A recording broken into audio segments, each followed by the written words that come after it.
Russia and the fall of Syria. It is now approximately 6 months since Syria fell to HTS al-Qaeda, hereon referred to simply as al-Qaeda. The fall of Syria, and with it Bashar al-Assad and his Baathist government, has fundamentally altered the dynamics of West Asia. Not only is al-Qaeda in charge of one of the most geostrategic of countries in the world, but also the hold of the Western ruling elites, the Israelis and the Turks over West Asia and North Africa has been greatly enhanced on account of their ties to the terrorist group. There is also the heartbreaking reality that biblical and multi-confessional Syria is dead in the water.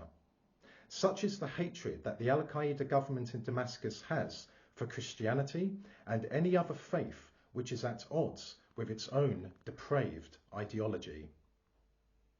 One need only reflect on the brutal massacre perpetrated by the al-Qaeda government in Damascus against Christians and Alawites earlier on this year, in which thousands of civilians, including women and children, were bludgeoned to death in the streets by hordes of al-Qaeda savages.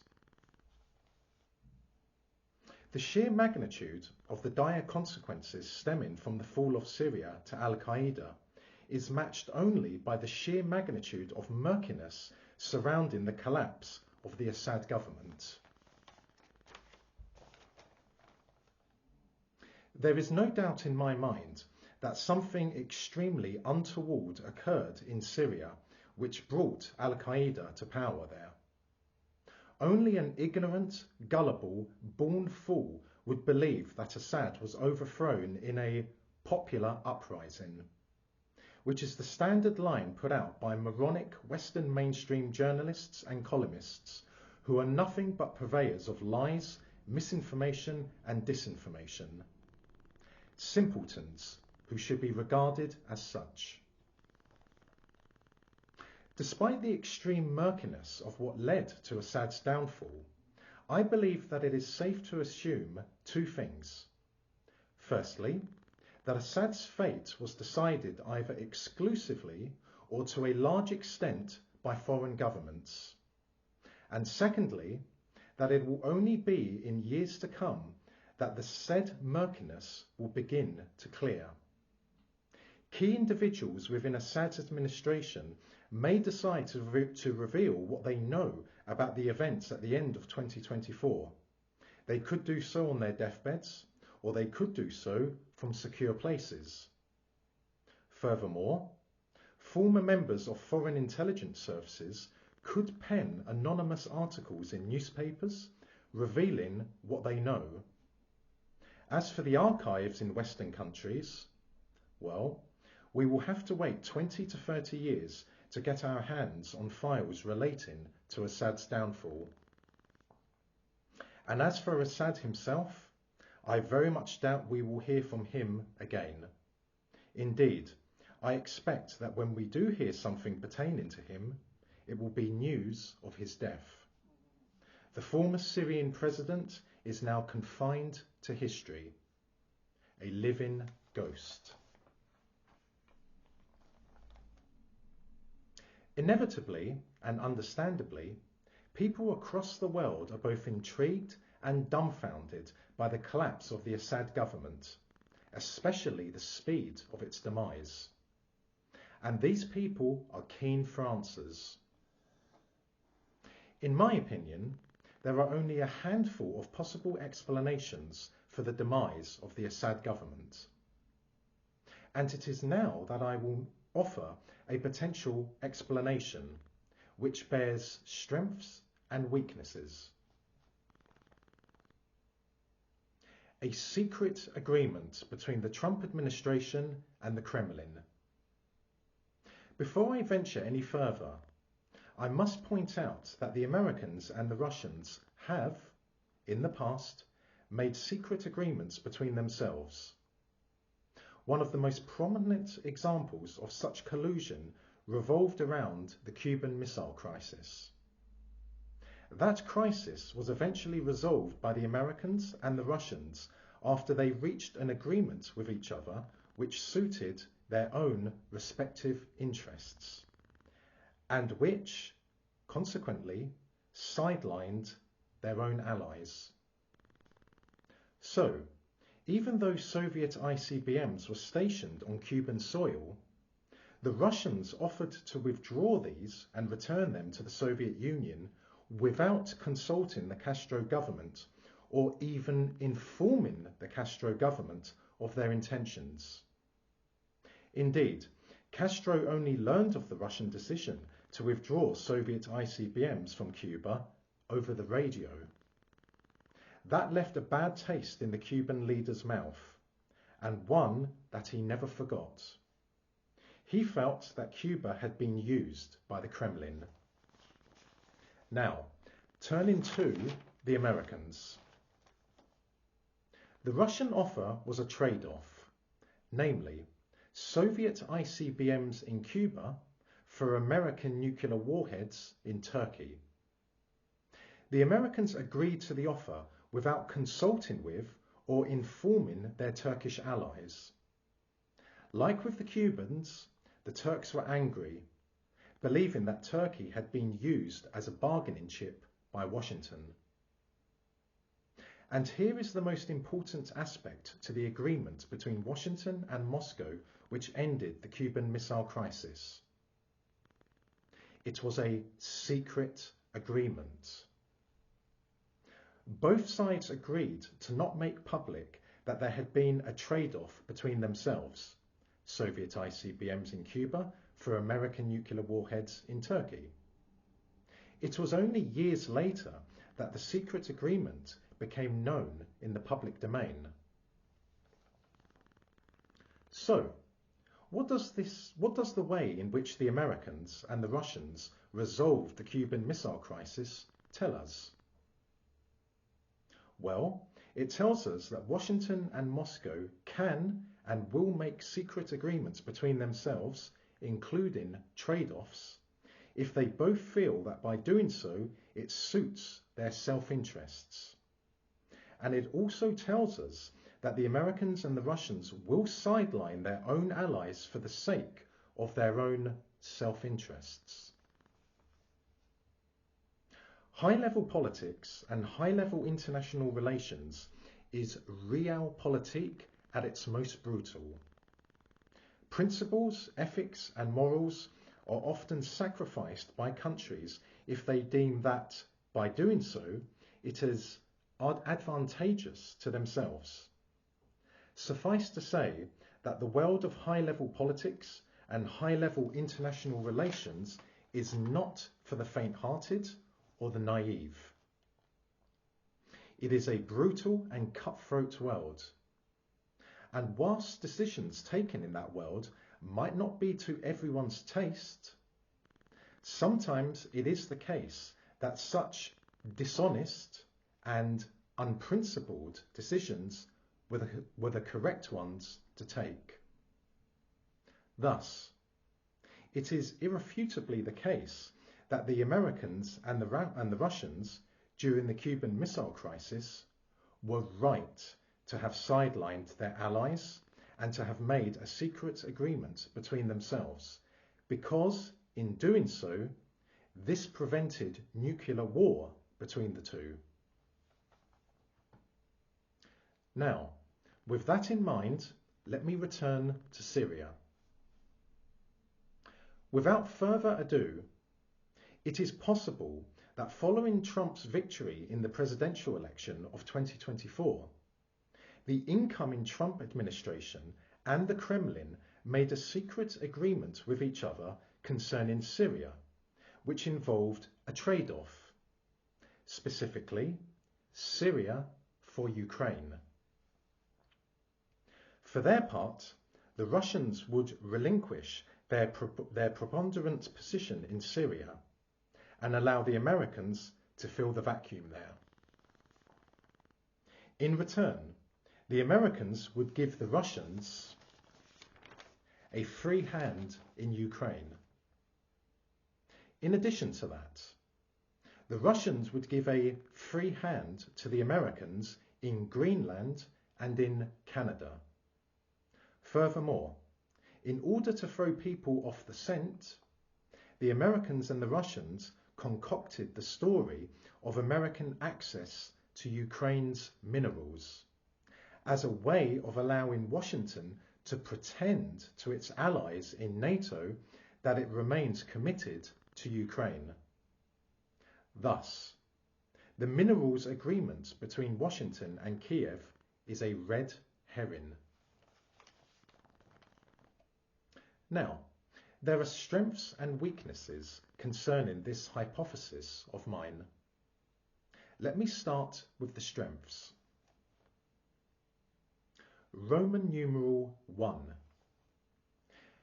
Very few Russian officials and ordinary Russians would decline an offer in which all or most of the lands which comprise Ukraine return to Moscow's control. Such is the enormous cultural and security importance that all Russians attach to Ukraine. Furthermore, if Moscow was to control all or most of Ukraine, this would greatly augment Russia's overall power both domestically and internationally. In essence, Russia would take a large step forward in resurrecting its Soviet-era clout. And whilst Syria is historically dear to Russians, it does not even begin to compare with how Russians feel about Ukraine. Accordingly, all Russians, officials and public alike, would sacrifice Syria for Ukraine. Roman numeral 2. Most American officials would leap at the opportunity to be the or a major outside force in Syria, because this would cement America's hold over West Asia and North Africa, and would immensely satisfy Israel, which is of immense importance given that Israel is the main conduit for American influence and power in West Asia. Roman numeral 3. Ever since the late 1940s, Greenland has been a de facto American province, what with American military and surveillance installations dotted across the country. Accordingly, the Kremlin would not object to that de facto status becoming de jure, because Greenland's status would effectively remain the same. And in regard to Canada, there is historically no love lost between Moscow and Ottawa. Russian officials and ordinary Russians perceive Canada as America's playground. Hence, there would be no Russian objection to America formalizing its control over Canada. And Roman numeral 4. Regarding the minerals agreement signed between Washington and Kiev, I consider this to be a farce. Why? Because any serious military analyst will concur with what I have said from the start of the Russian military campaign in Ukraine, that nothing short of nuclear war can dislodge the Russian military from Ukraine, and that eventually the Russians will control either all or most of Ukraine. Thus, the minerals in Ukraine, which the Americans are now entitled to, will sooner or later, and I suspect the former, come under the control of the Russians. Senior officials in the Pentagon must surely know this. Now, let me cite the weaknesses to my hypothesis. Roman numeral 1. By sacrificing Syria, the Kremlin would be taking a very big gamble. Not so much that the Trump administration would not honour its side of the secret agreement, but rather would the American deep state scupper the agreement. A situation could emerge where Russia departs from Syria, its historic eyes and ears in West Asia and in North Africa, but gets nothing in return because the American deep state blocks the Trump administration from allowing Russia to have a free hand in Ukraine.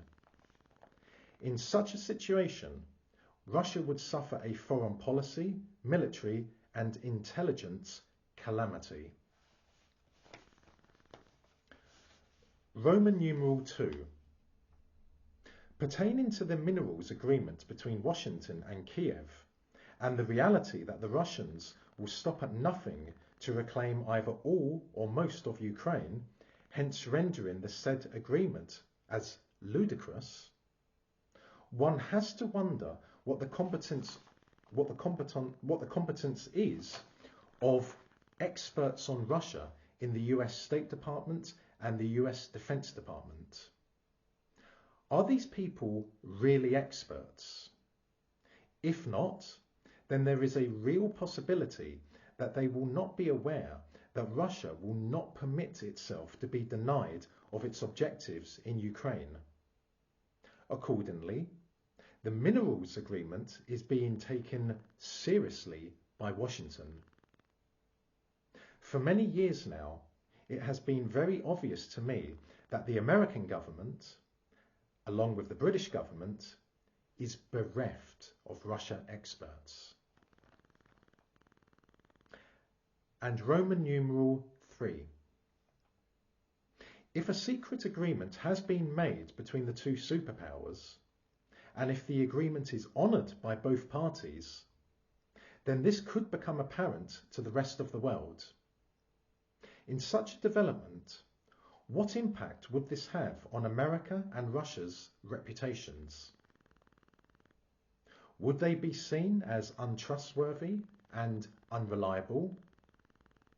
I believe that if there is any credence to this, Russia would be more harmed than America, as Russia is still in the process of reasserting itself in the international arena, while the American presence in the international arena is rock solid. Turning now to my concluding observations.